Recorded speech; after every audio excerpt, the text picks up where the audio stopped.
कोई गड़बड़ी नहीं थी। नोटबंदी को लेकर सुप्रीम कोर्ट ने मोदी सरकार को क्लीन चिट एक तरीके से दे दी और सभी याचिकाओं को खारिज कर दिया है। बिल्कुल, बहुत शुक्रिया आपका अभिषेक हमारे साथ जुड़ने के लिए। तो नोटबंदी पर सरकार का फैसला सही था, ये कहना है सुप्रीम कोर्ट का। नोटबंदी की प्रक्रिया में कोई गड़बड़ी नहीं की गई थी, बड़ा फैसला माना जाएगा इसे सुप्रीम कोर्ट की तरफ से। सभी की सभी जो 6 याचिकाएं थी उनको खारिज कर दिया गया। आर्थिक फैसले को पलटा नहीं जा सकता, ये भी कहना है सुप्रीम कोर्ट का। तो बड़ी खबर दिल्ली से आप तक पहुंचा रहे हैं। नोटबंदी से जुड़ी ये बड़ी खबर हमें मिल रही है। सुप्रीम कोर्ट ने खारिज की हैं सभी याचिकाएं। नोटबंदी पर सरकार का फैसला सही है, ये बात कही है। ये बड़ी खबर आप तक पहुंचा रहे हैं। कोर्ट का साफ कहना है कि इस आर्थिक फैसले में कुछ भी गड़बड़ी नहीं की गई, पूरी प्रक्रिया को सोच समझ के अपनाया गया है। तो 2016 में 8 नवंबर को नोटबंदी हुई थी, जिसमें 500 और 1000 के नोट बंद हुए थे। पूरे भारत में एक तरह से नोटों को एक साथ बंद कर दिया गया था। उसी नोटबंदी को लेकर के अब सुप्रीम कोर्ट में याचिकाएं डाली गई थीं और उन तमाम 6 याचिकाओं को सुप्रीम कोर्ट ने खारिज कर दिया है। नोटबंदी को लेकर के जो केंद्र की तत्कालीन सरकार थी उसको लगातार कटघरे में खड़ा किया जा रहा था कि नोटबंदी की प्रक्रिया कहां से सफल रही, इस बात को बताया जाए। ऐसे में 6 याचिकाएं सुप्रीम कोर्ट में डाली गई थी, लेकिन उन सभी 6 याचिकाओं को खारिज कर दिया गया है। आर्थिक फैसले को पलटा नहीं जा सकता, ये कहना है सुप्रीम कोर्ट का। तो बड़ी खबर आप तक पहुंचा दे राजधानी दिल्ली से। और एक बार फिर उत्तर प्रदेश से मैं ब्यूरो चीफ अभिषेक पांडे हमारे साथ जुड़ चुके हैं इस पूरी खबर पर।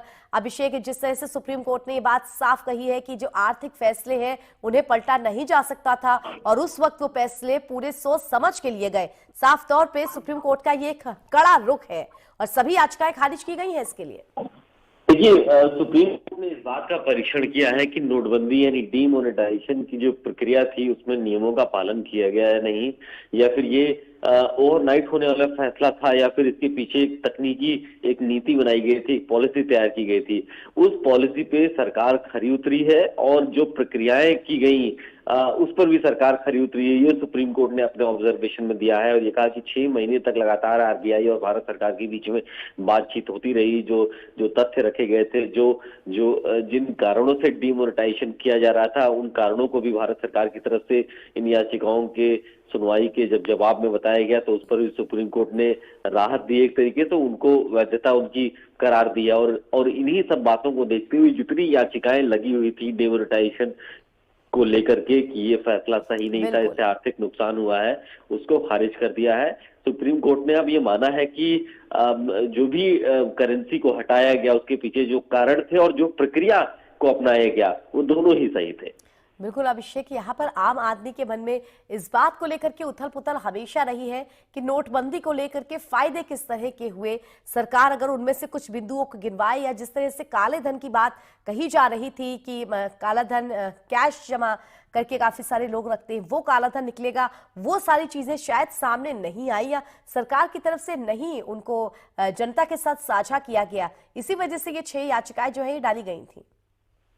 देखिए, कुल कई तरीके की याचिकाएं थी जिनको क्लब करके सुनवाई किया जा रहा था। 6 मुद्दों पर खासतौर पर सुनवाई हुई, कुल 58 याचिकाएं थी। लेकिन संविधान पीठ ने बहुमत से फैसला दे दिया है कि डीमोनेटाइजेशन का फैसला और इसको करने की जो प्रक्रिया थी, लागू करने की जो प्रक्रिया थी, जो प्रोसेस होता है वो सही था, उसमें कोई खामी नहीं थी, उसमें कोई टेक्निकल ग्लिचेस नहीं थे, कोई तकनीकी खामी उसमें नहीं थी।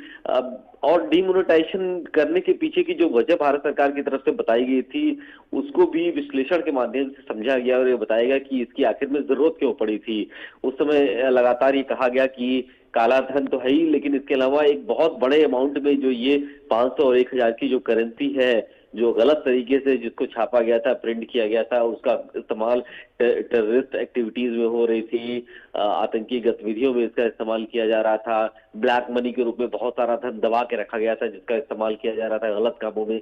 इन तमाम बातों को देखते हुए डीमोनेटाइजेशन की प्रक्रिया एक दिन में होने वाली प्रक्रिया नहीं थी। ये पिछले 6 महीने से जब ये लागू की गई नवंबर 2016 में, 6 महीने से तक लगातार आरबीआई के साथ संवाद इसका बना रहा भारत सरकार का, और इसीलिए जो चरणबद्ध तरीके से इसको काम करने के लिए आरबीआई और भारत सरकार के बीच में जो तालमेल बना रहा उसको सही पाया है। यानी सुप्रीम कोर्ट ने इस बात का विश्लेषण किया है कि अगर भारत सरकार कोई नीतिबद्ध तरीके से कोई फैसला ले रही है, इतना बड़ा फैसला ले रही है, तो उसमें प्रक्रियाओं का पालन हुआ है नहीं, वो प्रक्रियाओं का पालन किया गया, चरणबद्ध तरीके से उसका पालन किया गया और इसीलिए सुप्रीम कोर्ट ने भारत सरकार के उस निर्णय को सही माना है। बिल्कुल, बहुत शुक्रिया आपका अभिषेक हमारे साथ जुड़ने के लिए।